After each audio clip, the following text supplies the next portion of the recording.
Почитувани слушатели на ЕСИ Радио и гледачи на нашия YouTube канал, добре дојавте во емисијата Светло око. Во денешната емисија гостинки ни биде Мирсела Бакич, која што е подпредседателка на Сдруженијето на слепи лица од градот Скопје, како и професор во училиштето за деца со визуелна попреченост Димитар Влахов во Кисела вода во Скопје. И исто така председателка на школскиот клуб Дамин Гамбит од Скопје. Со неја ќе разговараме за како, на кој начин, со какви проблеми се соочуваат лицата во градот Скопје, како таа како успешен пример ги постигнала своите цели. Добре дојавте Мирседа и драго ни што ви имаме како гостин. Моето прво прашање е: можете ли да го споделите вашиот личен пат на живот во градот Скопје како лице со визуелна попреченост? Пред се поздрав до сите што ќе слушаат емисијата и за вас, за вашата покана во истата емисија. Да, јас сум родена во Скопје, цел живот живеам во Скопје. Јас работам во училиштето за деца со оштетен вид Димитар Влахов Скопје. Мојот животен пат беше пред се каде што работам во училиштето, исто така учев до 8 оделение. Таму завршив основно училиште, потоа завршив средно музичко училиште и се запишав потоа на Академијата за музика во Скопје, каде што завршив више и потоа извесен период, подоцна по некои години бев вработена во исто така во училиштето. При тоа завршив и диференцијални дефектолошки испити кои беа потребни за вработување во истото училиште, без разлика на тоа што исто така и учев во училиштето.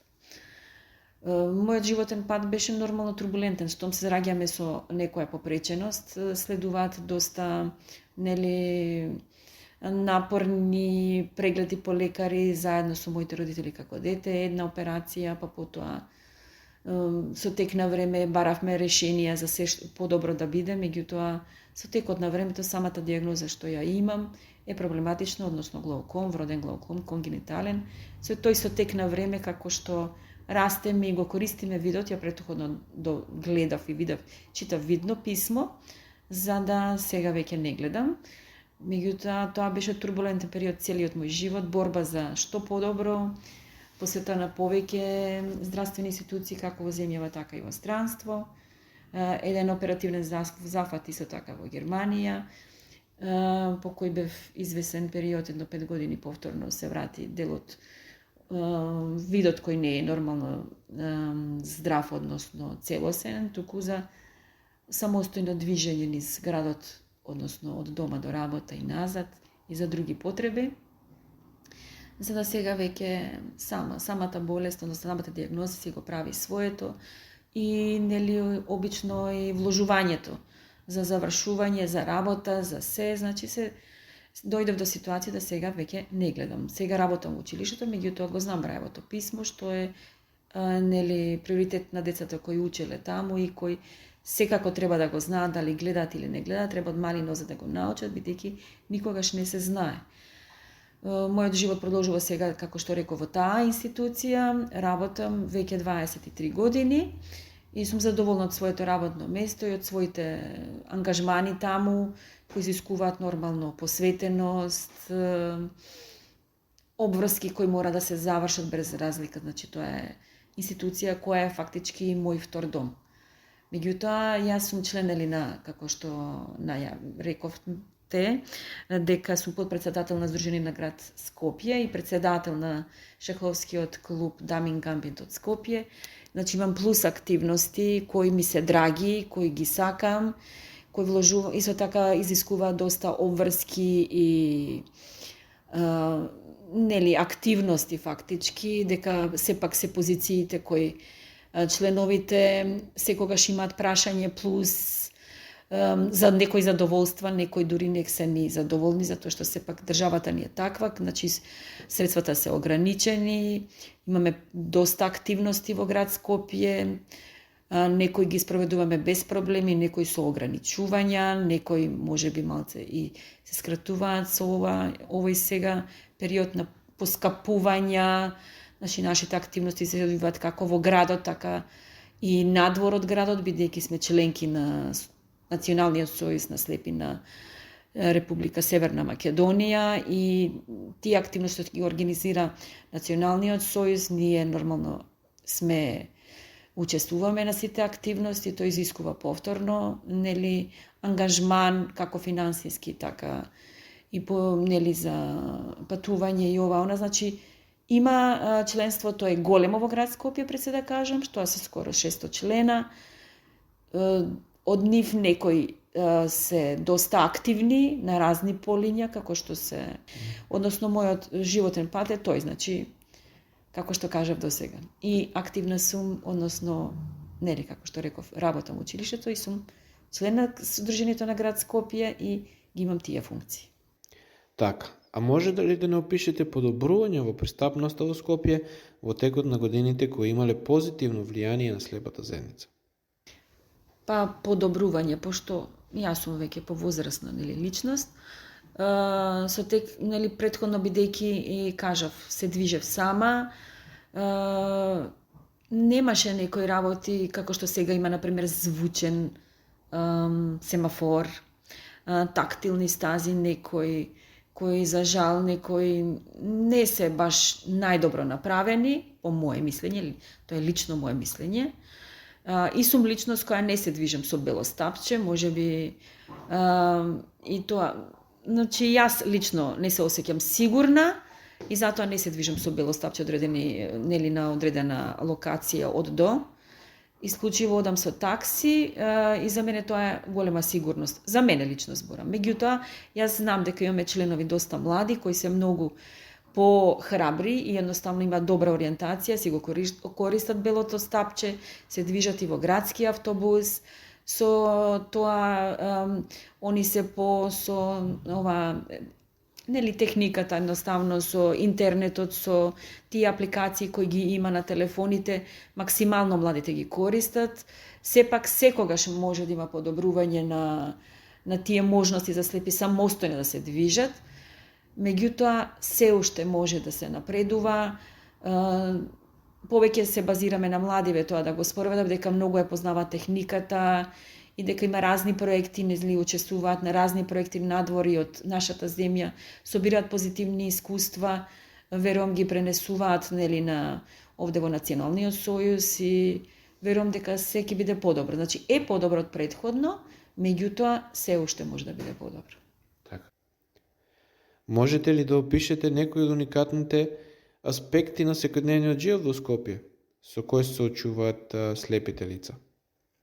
Отежнувањето е големо, затоа што многу, би рекла, во однос на слеп човек, сепак ќе зборам во свое име.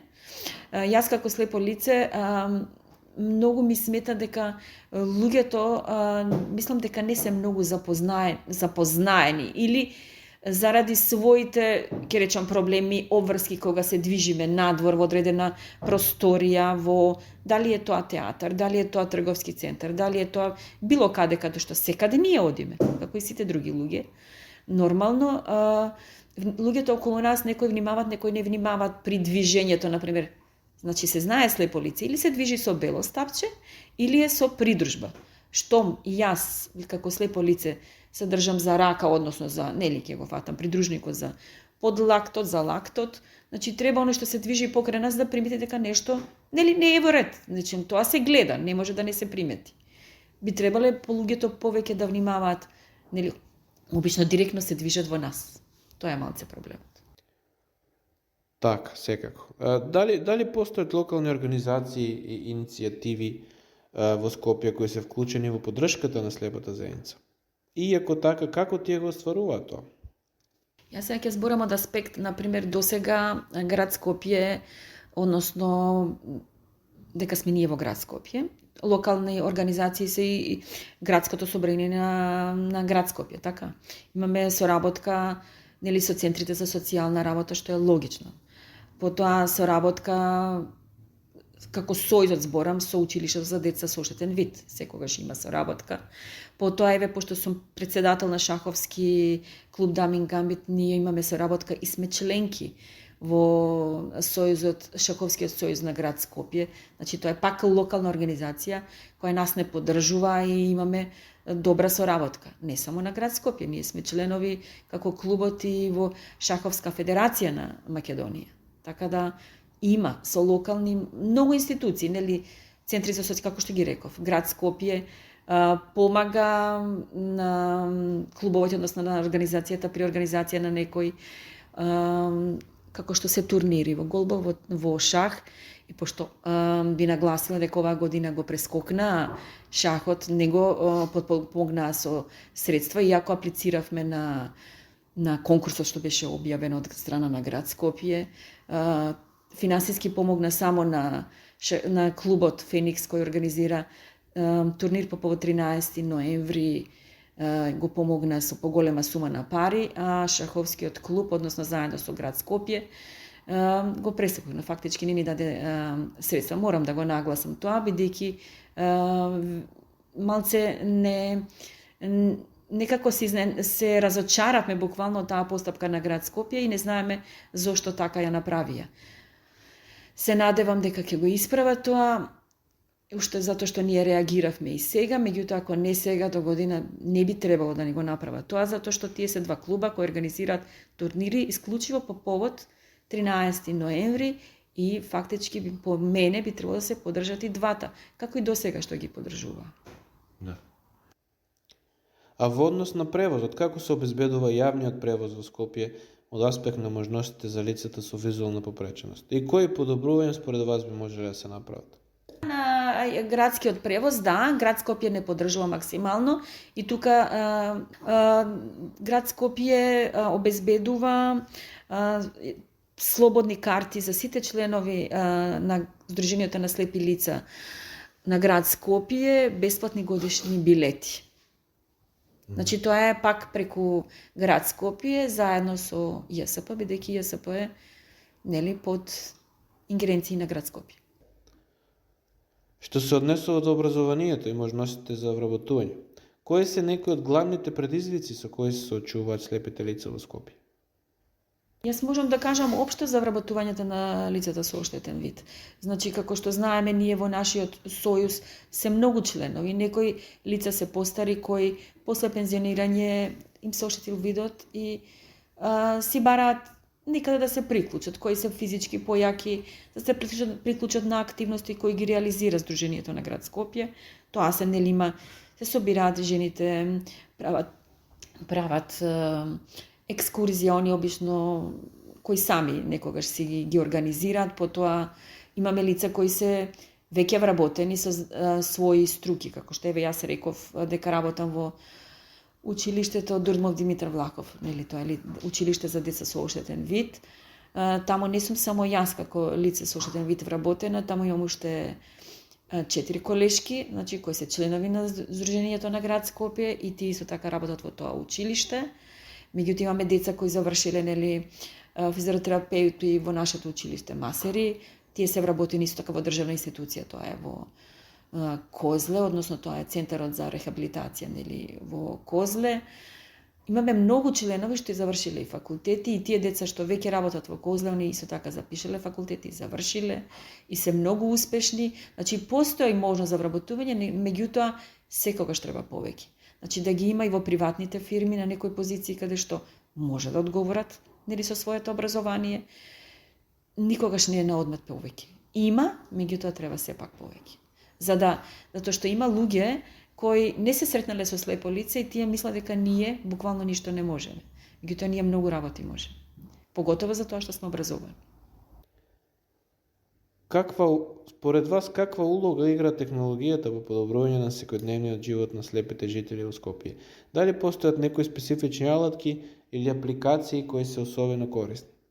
Секако, јас како личност користам нормално мобилен телефон со говорна поддршка и тука на тие страните секогаш говорно и секогаш може да бидеме многу запознаени, нели, алатките, односно тие што се друштвените мрежи. Да. Лично јас тие ги користам, компјутерот, да, и еве како што е сега нормално снимаме за ЕСИ радио, Тоа ни е сепак на YouTube и достапно, значи може да се слушне. Има доста други апликации, меѓутоа јас искрено зборам од свое лично име, знам повторно ќе ги спомнам младите, тие се многу понапредни. Користат многу апликации кои се можени електронски и мене многу ми е драго.